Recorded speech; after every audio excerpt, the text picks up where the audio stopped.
Hi everybody. So I wrote down all of my answers and feedback into a Word document just so that I'm able to kind of keep my thoughts on track. So I'm just going to go ahead and read it off from here.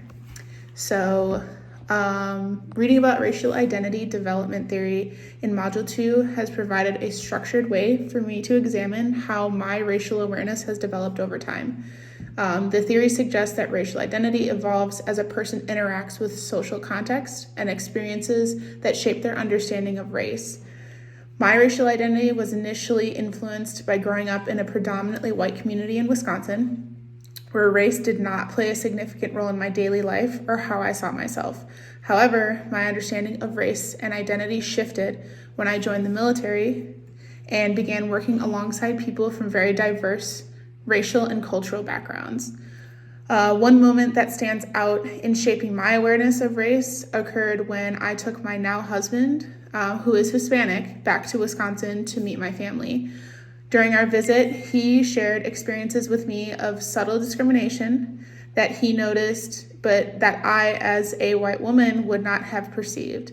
This was a very, very powerful realization for me, becoming aware that my racial identity afforded me a certain level of privilege that kept me from seeing things that others, like my husband, experience regularly. This experience was a turning point in how I understand my own racial identity and the unearned advantages it grants me in everyday life. So reflecting on institutionalized racism, I recognize that I personally have not experienced it. I have not faced the systemic barriers that people of color often encounter. My awareness of these disparities grew significantly through my relationship with my husband when we visited my hometown, like I mentioned before. This experience opened my eyes to the privilege I have as a white woman to move through specific spaces without facing judgment or exclusion based on race.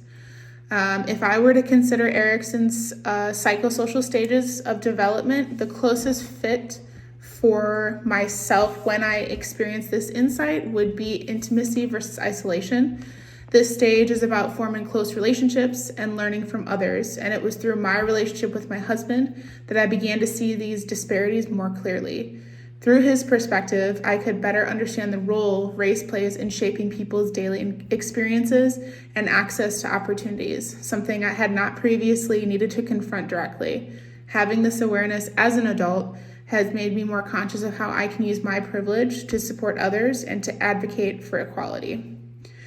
For those who experience institutionalized racism during adolescence, this could profoundly impact their sense of identity, belonging, and trust in society. In Erikson's identity versus role confusion stage, where self-identity is forming, exposure to systemic racism could lead to internalized feelings of exclusion or mistrust.